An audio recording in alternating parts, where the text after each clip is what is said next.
基泰建设的工地，甲边仔徛家厝冲甲起起。有议员质疑这建商会遐尔无要无紧，都是因为基泰伫市府有靠山。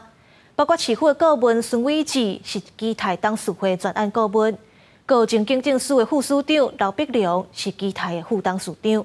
怀疑就是这挂人咧替基泰斗验货。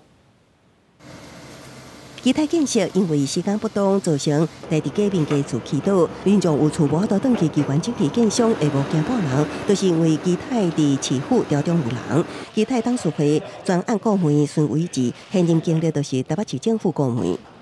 为什么基泰敢这么大尾，比市长还大尾？第一时间没有到现场，还敢挂李世川的电话，不接电话，不就是因为仗势着朝中有人吗？不就是市政顾问吗？我想没有所谓的这个民审什么内审，这个通外鬼，这个对我们的市府的同仁说实在也是不公平。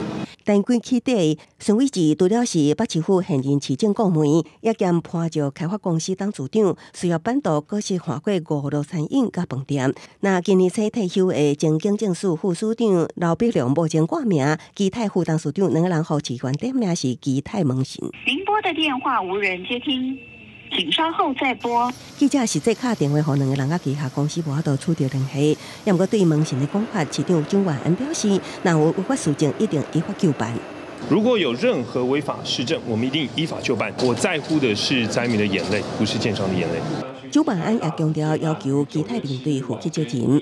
对敢是有官员涉嫌道理，北检已经召开专案会议，会同廉政署北区调查组启动侦办。为着尽速保全事情厘清案情，无排除最近执行必要的搜索保全动作，佮约谈相关官员说明。记者综合报道。